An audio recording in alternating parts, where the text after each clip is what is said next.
El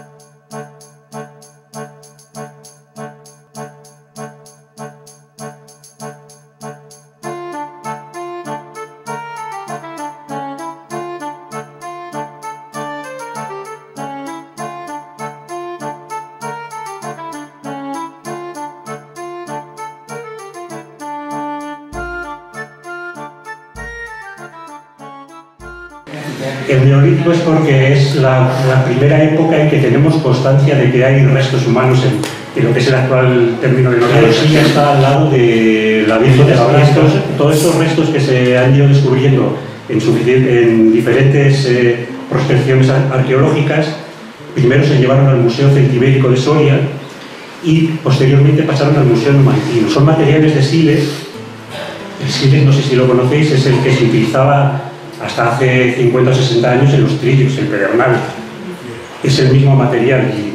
Y incluso si vais recorriendo esta zona, ahora que está en rastrojo, se pueden encontrar todavía restos, todavía se ven.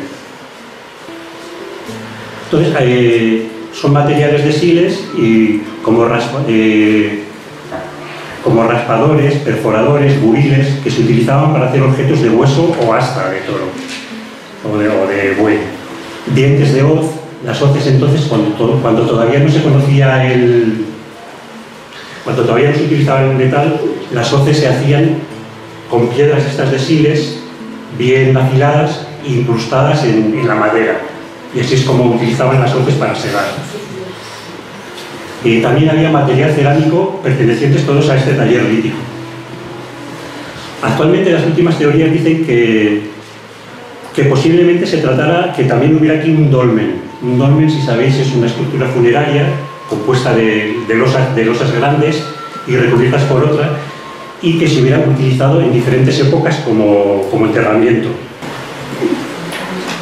Del periodo romano nos queda la toponimia, la probable fuente romana y una estela funeraria y algunos restos de alguna posible villa romana en el sureste del actual término municipal. Y es evidente que el término Noviercas procede del latín. Aquí hay dos teorías. Una que viene de Noverca. Noverca significa madrastra. Es un poco rebuscado, pero... Y luego hay la otra teoría, que es de la que hemos sacado el nombre de la asociación, que es de Nuevas Tierras elevadas. Como sabéis, por aquí, por esta zona cerca, pasaba la vía que iba de Muro de Agra, de Augustóbriga hasta Numancia. Bueno, que era la más general desde Zaragoza, desde César Augusta hasta Astúrica, y el ramal que iba y entonces esto estaba un poco alejado, un poco cerca de esta zona, y de ahí vendría lo de Nuevas Tierras. La fuente romana, que es de esta época, puede proceder la fuente romana del pueblo, aunque no está del todo clara. Está fabricada en sillares al modo clásico, muy sobria, flanqueada por dos pilastras y con inscripción latina en la parte superior del pasaje, con un pasaje de la Samaritana recogido en el Evangelio de San Juan. Entonces, lo que arriba, lo que pasa es que se ve muy mal, pero más o menos pone en latín: Domine dami aquam non sitiam, o sea que más o menos traducido sería: Señor, dame de este agua para que no tenga sed. Entonces, en el inventario arqueológico de Castilla y León está catalogada como fuente romana. Seguimos con la fuente romana. Está catalogada como fuente romana altoimperial, o sea, altoimperial del Alto Imperio Romano, o sea, anterior al siglo III después de Cristo. Aunque, y además me parece, Juli, que estábamos hace muchos años, una vez lo habíamos discutido con el Félix y Jesús también, y entonces que habíamos discutido que la inscripción latina del pasaje del Evangelio plantea dudas debido a la escasa cristianización de la zona en esa época. Claro, pero como hay arqueólogos que la han datado como romana, pues tampoco vamos a ir en contra de estos arqueólogos. Como en el inventario arqueológico de Castilla y León la tratan como romana, pues nosotros la tratamos como romana, hasta que nadie nos diga lo contrario. De la época romana también nos queda, también teníamos una estela funeraria, que algunos la habréis visto en cerca del puente de Arabiana, en la cerrada de la Casona, que era me parece que era de Francisco Aguad, me parece que era esta. Algunos os acordaréis, ¿no? No sé. Sí. Existe una estela funeraria de un poco más de 1 metro de altura por 40 centímetros de anchura. Esta era romana, es rectangular, rematada en su parte superior por un frontón triangular, lleva escrita una rosa sesapétala, aquí no tenemos fotografías de ella, y debajo, enmarcada por un arco de medio punto, aparece una escena del banquete funerario muy deteriorada. Participan en él 2 personajes, el de la izquierda, de más edad, es femenino y va vestido con una ropa talara, y el de la derecha es un niño que está a sus pies. Esta estela sepulcral se llevó en los años 70 a la Casa Forestal de Lubia, y en 1988 pasó a hay continuidad, en lo que es el actual núcleo urbano, hay continuidad desde que está la torre, desde el año 1000, pero antes es posible que la fuente romana, la fuente de abajo, está hundida respecto al terreno. Es posible, si la fuente romana, es posible que allí sí que hubiera algún poblado romano. Lo que pasa es que eso, en la Edad Media, antes del siglo X, posiblemente estuvo despoblado y se fue colmatando, se fue llenando y solo subsistió la fuente romana, o que luego la volvieron a abrir cuando volvió a haber vida en el pueblo. Y es posible que a lo mejor por allí, si se excavase, pudieran salir restos romanos, podría ser.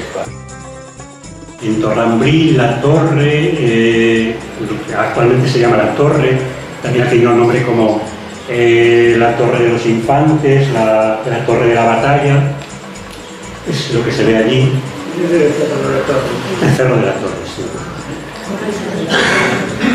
Aquí había, no sé si recordáis, que en 1983 hubo unas excavaciones ahí un poco clandestinas y se descubrieron unos restos de carácter funerario en el mismo alto de la torre, y a raíz de esas excavaciones clandestinas, al año siguiente se hicieron ya unas excavaciones oficiales a cargo de Manuel Aromé. Y aquí se hallaron 12 enterramientos del tipo de cistas formados por lajas de piedra caliza planas. En la ladera es en un abancalamiento en la ladera del norte junto al río Arabiana. Bueno, aquí estamos viendo unos restos que luego los explicaremos.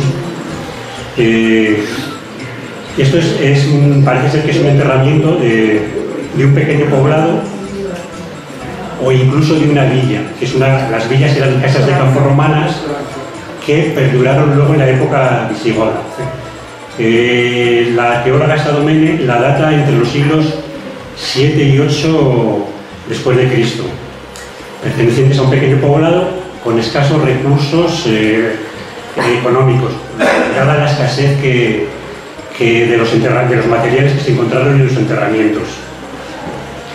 La necrópolis está situada en un altozano entre el monte Toranzo y el valle de Arabiana, que actualmente es conocido como la Torre, aunque también tiene otros nombres como Cerro de la Batalla o Cerro de los 7 Infantes. Esto ya lo hablaremos un poco más tarde cuando hablemos de los infantes de Lara. En el mismo lugar también existen unas ruinas que corresponderían a Torrambril o Torre de Ambril. También por los restos encontrados se puede ver que en el alto de la elevación de una amplia superficie existen claros restos de un muro defensivo en la parte oriental hacia el sur. No sé si veis por ahí que se ven restos de muralla, restos más interiores, de viviendas. Entonces, en la parte sur es Valle Pendiente, mientras que en la parte norte no hay restos, porque estaba defendida naturalmente por un talud casi vertical de 20 metros. No sé, en la parte norte hay un talud allí no hacía falta. En la parte más alta del cerro se pueden ver también los cimientos de una construcción circular que cuenta con muros rectilíneos adosados, en conjunto que pudiera corresponder a una torre. No sé si por aquí ese podría ser el muro este de aquí.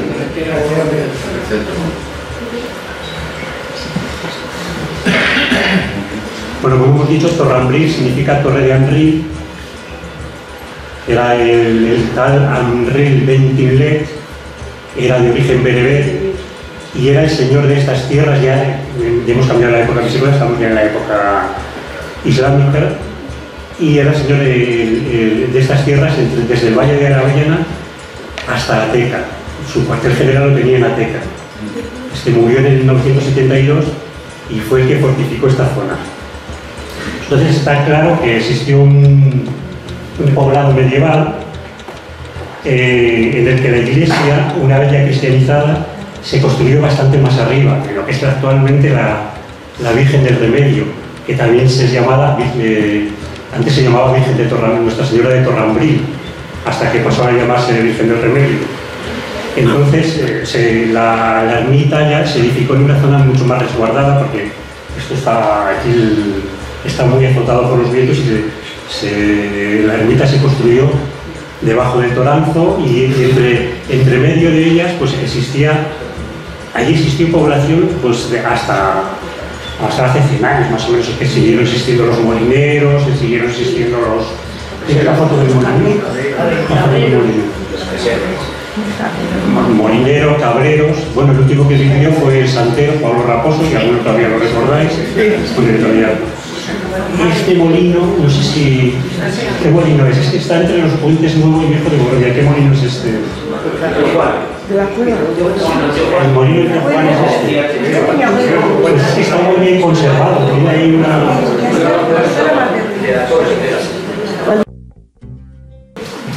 Bueno, voy a hacer un pequeño resumen también sobre el Torreón árabe. Si por algo se conoce Novielcas es por el Torreón árabe y por la estancia de Bé, que son los dos hechos más fundamentales a lo largo de nuestra historia. Son los dos motivos principales, porque la gente que conoce algo de la historia, Novielcas se relaciona con estos dos hechos. Respecto a la primera, pues voy a ser breve, porque el Torreón ya es muy conocido por todos vosotros, y además está perfectamente explicado en el libro publicado hace pocos años de La Ruta de los Torreones, y la exposición permanente que se puede visitar in situ. La Torre de Novielcas es quizás una de las más antiguas que quedan en la península de fortificaciones islámicas, y una de las mejores, si no la mejor muestra de este tipo de fortificaciones. Es una torre de gran altura, unos 23,5 centímetros, de forma prismática, ligeramente apiramidada. Los muros están construidos de tapial y mampostería. La entrada está colocada a 3,5 metros del suelo, en la fachada sur en forma de arco de herradura árabe. Las 3/4 partes de abajo serían árabes del siglo X, aunque hay algunos historiadores que afirman que podría ser incluso del siglo anterior. En todo caso, anteriores a la definitiva conquista cristiana a principios del siglo XII por Alfonso el Batallador. La parte final de arriba, con los matacanes y almenas, corresponde a una reforma de finales del siglo XIV, de finales del siglo XIV a principios del siglo XV, cuando se utilizó en los enfrentamientos de los reinos de Castilla y Aragón. Desde la terraza podían poner en comunicación las diversas torres o atalayas, como hemos visto en el documental, de esta parte de la marca media musulmana, cuyo cuartel general estaba en Medinaceli. Está rodeada de una tosca muralla alrededor de ella, que luego posteriormente se aprovechó como pared en la parte de atrás de las casas que la rodean. Gran parte de ella ya ha desaparecido, aunque en algunas casas, como en la mía, todavía se puede ver algún lienzo. Para terminar esta parte de la torre, diré que en Novielcas, hasta hace pocos años y todavía ahora, se le ha llamado siempre el castillo. Fue a partir de toda la vida le habíamos llamado el castillo. Fue a partir de la restauración última de los años 70, y sobre todo después de la recreación dentro de ella de la llamada Ruta de los Torreones, cuando se le empieza a llamar torre o torreón. Las dos cosas son correctas, y a mí me gustaría que no se perdiera la primera, la de castillo, coexistiendo las dos. Es una torre o torreón, sí, porque tenía su función de vigilancia del territorio, pero por sus dimensiones y al estar rodeada de una pequeña muralla, también tenía las funciones de un pequeño castillo. En él podía haber una pequeña guarnición, una pequeña tropa que lo protegía, y en caso de peligro el ganado se guarecía en el pequeño recinto amurallado y la población accedía a la torre utilizando una escalera de mano, de modo que al recogerla en su interior y atrancar la puerta quedaban aislados del exterior. Podían matar el ganado y llevarse el ganado, pero los 50, 60, 100 o 200 personas que hubiera, bueno, 200 son muchas, pero estarían resguardadas y dependiendo del tiempo de asedio, pues podrían subsistir allí bastante tiempo, porque además tenían agua, tenían el aljibe de abajo.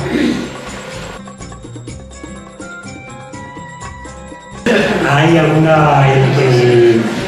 El arquitecto que restauró en el 75, él habla que era población mozárabe, pero ahora esa teoría parece que está en desuso, porque una población mozárabe que viniera de Córdoba, que eran cristianos, que vivían cuando había problemas en Córdoba con los mozárabes, lo más lógico es que se refugiaran en zonas cristianas, no en zonas que eran todavía, que estaban bajo el régimen musulmán.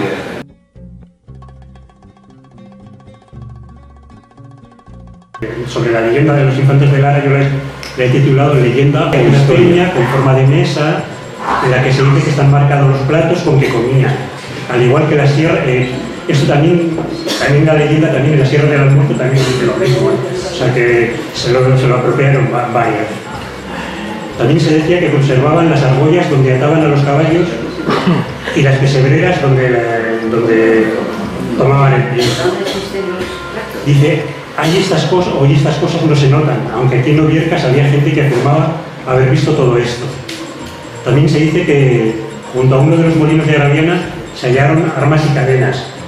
Esto es normal, que por aquí se hallaran armas y cadenas porque ha sido siempre zona de frontera, entre el Islam y el cristianismo, y después entre los reinos de Castilla y Aragón se han dado varias batallas. Confirmando la base histórica de esta leyenda, podemos decir que en esa época, en el 974, pues hubo una incursión castellana por estas tierras, entonces bajo dominio musulmán, y también se produjeron varias embajadas de castellanos a Córdoba.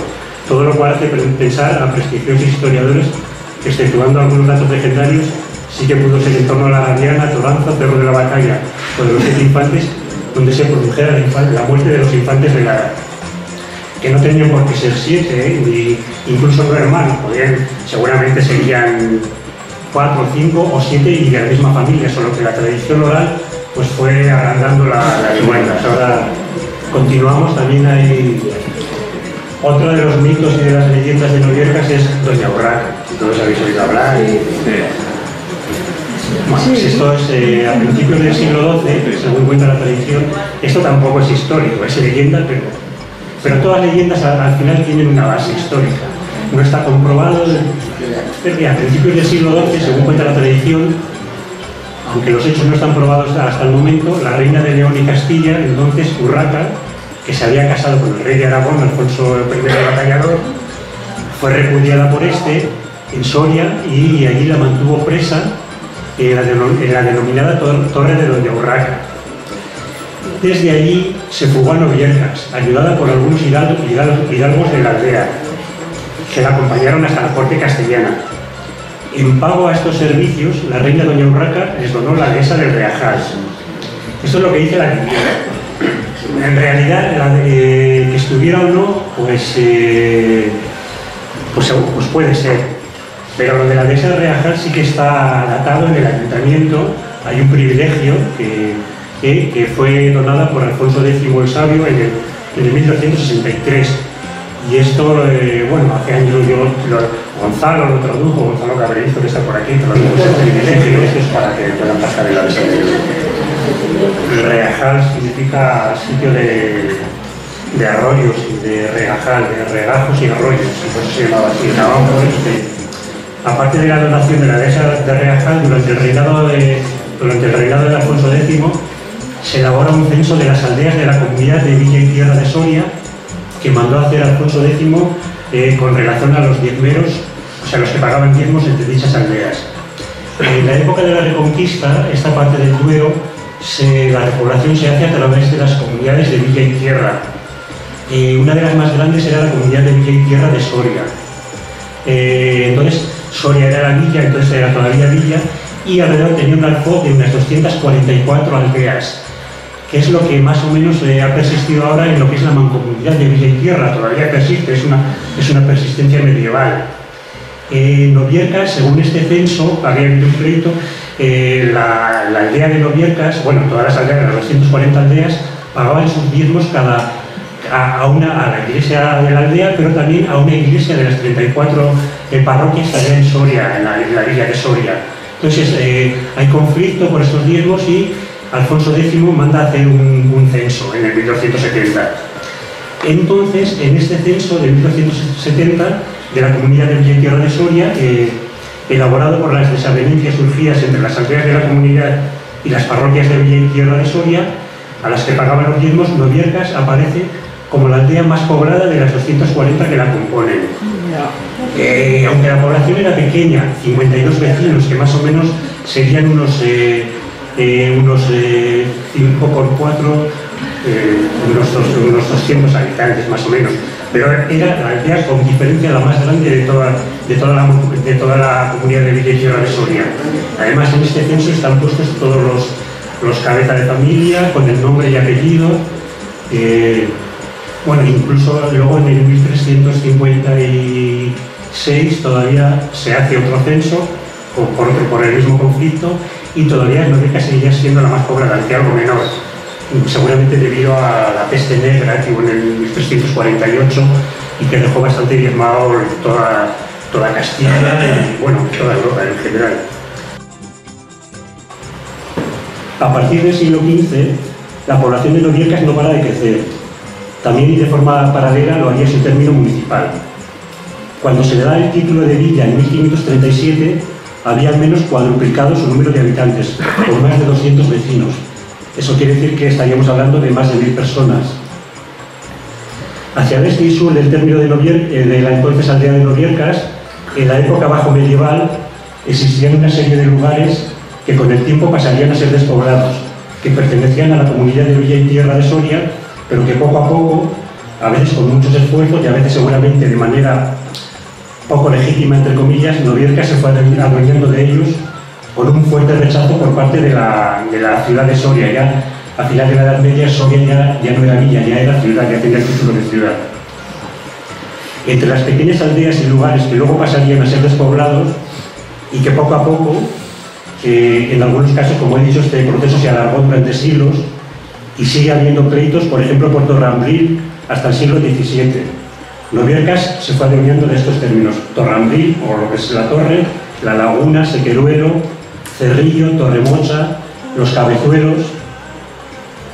Se podría pensar que en algunos de estos despoblados, entonces la población era muy pequeña, estamos hablando de 10, 15 familias como mucho, y algunos eran pervivencias de antiguas villas bajoimperiales romanas, que por algunos restos encontrados por allí, que todavía se pueden encontrar. Vamos a ver un caso concreto, el de Sequeruelo. Este despoblado había sido ocupado en 1486 por el mariscal Carlos Arellano y por sus vasallos, los vecinos de las villas de Ciria y Borovia.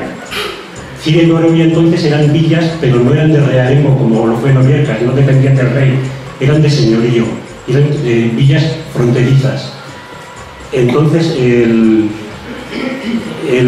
se adueñaron, dicen, los vecinos de las villas de Ciria y Borovia se lo arrebataron a la comunidad de Ciudad y Tierra de Soria.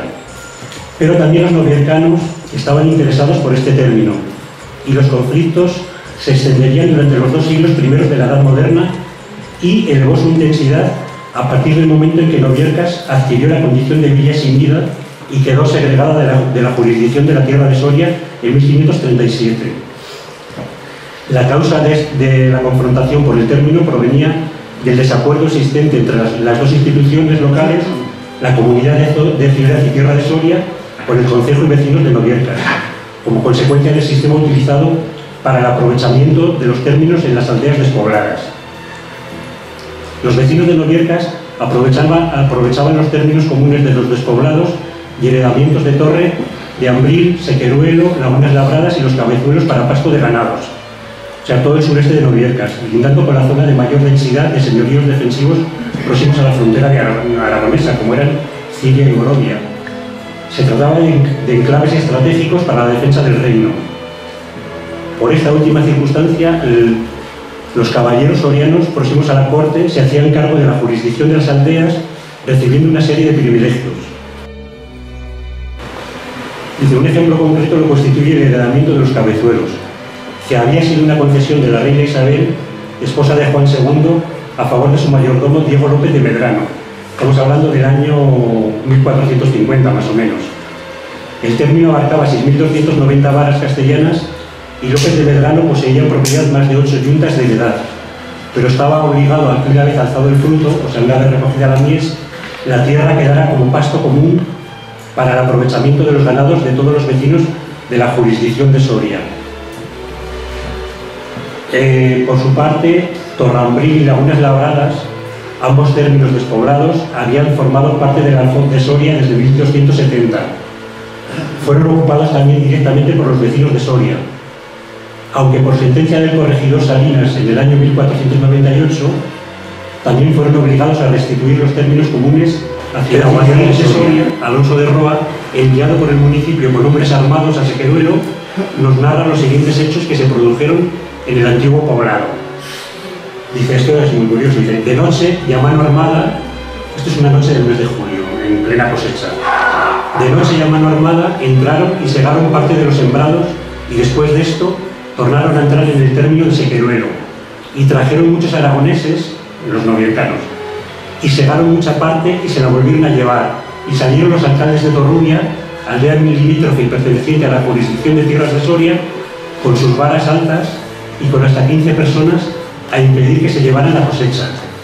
Los vecinos de Novielcas y hombres de Aragón que para dicho efecto metieron, les dieron palos y les tiraron pedradas y les dijeron, mueran, mueran los traidores. Este suceso aconteció en 1449.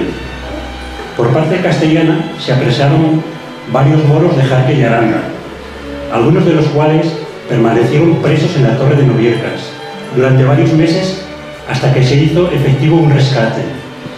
En algunos casos, para hacer efectivo este rescate, se tuvieron que vender todas las propiedades de los moros de Jarque y Aranda, y estuvieron aquí varios meses en la torre retenidos. Ya sabéis que es una de las iglesias, una iglesia de las más grandes de la comarca. Posiblemente cuando se construyó la torre, pues seguramente era zona musulmana, habría una mezquita, y normalmente las iglesias se construían sobre la mezquita o en el mismo sitio se solían construir, y seguramente sobre esa antigua mezquita se construyó una iglesia románica, de la cual no se conserva nada de la iglesia románica, debido pues, posiblemente a que Novielcas sería una iglesia pequeña o de mala construcción, y como Novielcas fue evolucionando y aumentando su población, pues cada vez se hacía más, las necesidades eran mayores. A comienzos del siglo XVI se comienza a construir la actual iglesia en estilo gótico tardío. Es evidente que antes tuvo que haber otra iglesia, seguramente en estilo románico, que por problemas constructivos o porque se quedaría pequeña debido al gran aumento de población que se empezó a producir a partir del siglo XV, de esta antigua iglesia no nos queda ningún vestigio, a no ser la hermosa pila de agua bendita, aunque existe una anotación al margen en un libro parroquial que dice que fue trasladada en 1598 desde los Cabezuelos, desde donde hemos visto. Esta pila es una joya, yo sé que se ha llevado dos veces para las edades del hombre, se ha sacado dos veces, una vez cuando se hizo las edades del hombre en el Burgo de Osma y otra vez cuando se hizo en la concatedral en Soria. Y además se lleva durante mucho, son casi 6 meses los que está fuera de la iglesia. A mí me parece bien que se deje que se preste, pero debería haber un poquito de sensibilidad, por lo menos en el tiempo que se lleva, poner un pequeño atril allí con una foto y decir dónde está, por qué se ha llevado y el estilo que es y el valor que tiene. Seguimos posteriormente, esto sería lo más antiguo que hay en la iglesia, Y luego viene ya la parte gótica. La iglesia de Noviercas es mucho más grande que cualquiera de las de la comarca. Su estructura actual ofrece un cuadro fácilmente rastreable. Es una primitiva fábrica erigida en el siglo XVI, en el primer tercio, que es el gótico tardío, y luego al final del siglo XVII ampliación barroca, acompañada de un cambio de orientación del edificio. El edificio en la época gótica está orientado al revés. Todas las iglesias medievales el altar miraba hacia el este. Entonces, cuando se hizo la ampliación barroca, a finales del siglo XVII se cambió la orientación y se añadieron 2 naves más y la cúpula. Entonces, cambio de orientación. Su planta consta son 3 naves o una nave y 2 laterales y dos de capillas laterales que harían como efecto de naves laterales. Cuando se dio el título de villa había unos 200 vecinos, unos 1000 habitantes. Pero esto es cuando se hizo la iglesia gótica. Sí. Pero en el siglo siguiente, cuando se pidió la ampliación, estamos hablando sobre unos 300 vecinos, que si multiplicas por 4,5, pues 1.300, 1.400 habitantes. Y es cuando se hace la ampliación. Del Calvario es de estilo renacentista, con alguna reminiscencia del gótico y por alguna anotación de algún artista, de algún artífice que la hizo. Posiblemente este fue el altar mayor de la antigua iglesia gótica. El actual órgano es de 1863, pero anteriormente ya se fabricó otro, obra de Gaspar de Corella en 1642, que debería tener bastante valor. Lo que pasa es que hubo un montón de restauraciones y al final ya se decidió que había que comprar uno nuevo porque ya no valía la pena restaurarlo. Tras muchas reparaciones, ante la necesidad de una renovación total, se decidió hacer uno nuevo. El encargo se hizo a José Otorel, uno de los organeros castellanos más renombrados de la segunda mitad del siglo XIX. Está en el coro, cerca de la pared de la epístola. La caja es de traza clasicista, tiene bien diferenciados los 2 cuerpos. El superior está enmarcado por 2 columnas jónicas. Igual no se aprecia muy bien en la foto, pero bueno, como está allí lo podéis ver cualquier día que tengáis interés. El superior enmarcado por 2 columnas jónicas y frontón como remate, en donde se colocaron los tubos del frontado. En el 1537, reinando Carlos I, tras muchos años de conflictos y solicitudes, Noviercas alcanza el título de villa. Este privilegio está documentado en el archivo del Ayuntamiento de Noviercas, escrito en pergamino. Es igual que el que leímos ayer sobre la dehesa del Reajar, pues es otro de los documentos que están en el Ayuntamiento y que están en un estado un poco que habría que conservarlos como paño en oro. En dicho documento se explica que en la aldea de Noviercas hay más de 200 vecinos, que los alcaldes ordinarios no tienen jurisdicción criminal, ni en lo civil solo hasta 60 maravedís, que dista 6 leguas hasta Soria y los gastos para ir a juicio son muchos, que los pobres y las viudas dejan de pedir y seguir su justicia y defenderse, que han de dejar de labrar, que por no poder conocer a los alcaldes de causas criminales, muchas veces los delitos pequeños quedan impunes y otras veces por delitos pequeños se llevan presos a algunos vecinos a la ciudad, los tienen muchos días y reciben vejaciones y molestias de alguaciles y escribanos. La futura villa de Noviercas tendrá que pagar 4.000 ducados, que eran 1.500.000 maravedís, bueno, no sé lo que significa ya en aquella época este dinero, para sostener los gastos de la armada contra los infieles enemigos de la Santa Fe Católica y defender las ciudades. Se obligaron a pagarlo la mitad de los pagamentos de la Feria de Mayo de Medina del Campo de 1537 y la otra mitad en los pagamentos de la Feria de Agosto de Medina de Río Seco de ese mismo año. Se da también poder y entera facultad para que puedan elegir cada año alcaldes, alguaciles, regidor, mayordomos, procurador y guardas. manda también que le remitan todas las causas civiles y criminales que están pendientes ante la justicia de la ciudad de Soria, en el estado en que se encuentran, siendo los vecinos de dicha villa, reos en estos delitos sobre delitos sometidos en Noviercas y su término, para que sean resueltos por sus alcaldes, que no los llame para ningún pleito a Soria, y que si son citados no se obliguen a ir ni sean considerados como rebeldes. Que esto no tiene que ver con los pastos, ni prados, ni abrevaderos, ni rocas, ni labranzas, ni diezmerías, ni aguas entre la ciudad de Soria y sus aldeas y las otras villas. Y que por tanto se queden como han sido en los tiempos en que esta villa de Noviercas era aldea de la ciudad de Soria. La concesión del título de villa y el pago de los 4.000 ducados por ello no eliminó los conflictos que ya vimos con la Universidad de la Tierra de Soria, porque los vecinos de esta última jurisdicción, limítrofes con Noviercas, Pinilla, Hinojosa, Jaray, Torrubia, continuaban entrando con su ganado en los términos comunes de los despoblados próximos, entre los que se encontraban Torrambril, Lagunas Labradas, Secoruelo, Los Cabezones y la Laguna.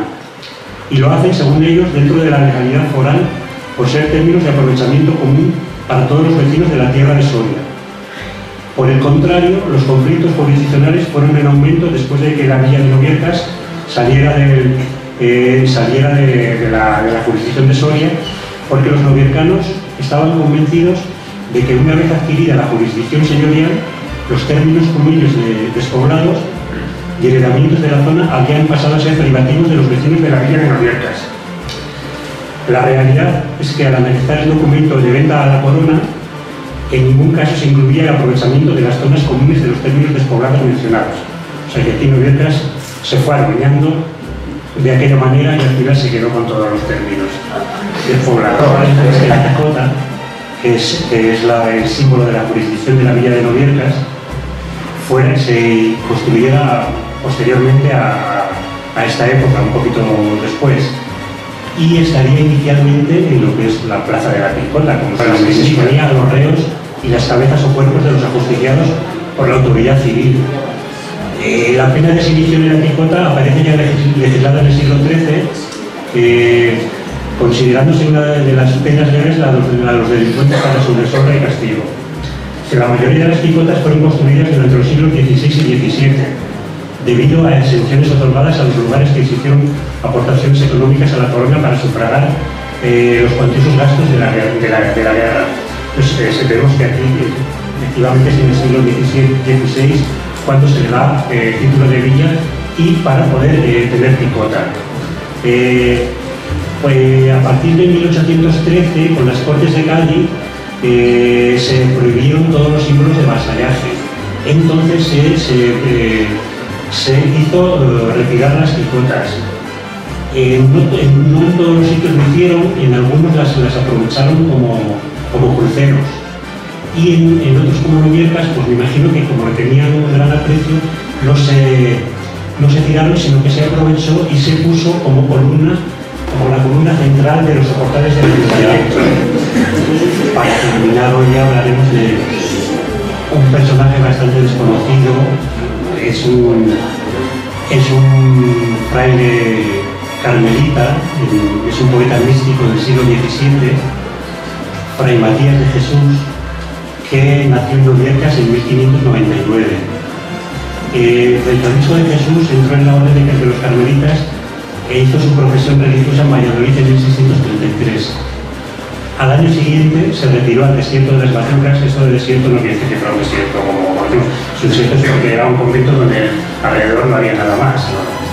Y donde pasó más de 40 años y murió en 1682. Es un individuo que se caracteriza por el retiro y aislamiento del mundo, por una producción literaria también escondida e ignorada, pero tan fecunda y valiosa que al descubrirse a mediados del siglo pasado, después de 3 siglos, inmediatamente se le reconoció como el poeta clásico y el mayor de los poetas trovadores marianos. Es un poeta de una gran erudición en historia eclesiástica, profana y mitológica. Eso quiere decir que cuando entró en el convento ya tenía una amplia cultura. Aquí en Noviercas, los escritos de donde tiene estos más de 20.000 versos se descubrieron hacia el 1950. se empezó a rastrear a ver quién era este fraile, y era bastante complicado porque como cuando entré en el convento se cambian de nombre y perdían el apellido. Entonces, al llamarse Fray Francisco de Jesús, solo se sabía, al final se logró saber que había nacido en Noviercas en 1599. Entonces se vino aquí a los archivos parroquiales y se miró sobre 1599 todas las personas que nacieron, pero como ya ni corresponden ni el nombre ni existen los apellidos, no se ha logrado saber cuál era de esos el que era el Fray Francisco de Jesús. Vino ya desde la comunidad de Villaquierra de la época medieval, son pervivencias en la mancomunidad de Soria están todas las aldeas que estaban ya desde la Edad Media, menos las que se fueron desgranando, las que se fueron haciendo villas, pues como Noviercas, como Almenar, como las que se fueron haciendo villas, ya se desgajaron de la comunidad de Villaquierra y ya no están actualmente en la comunidad.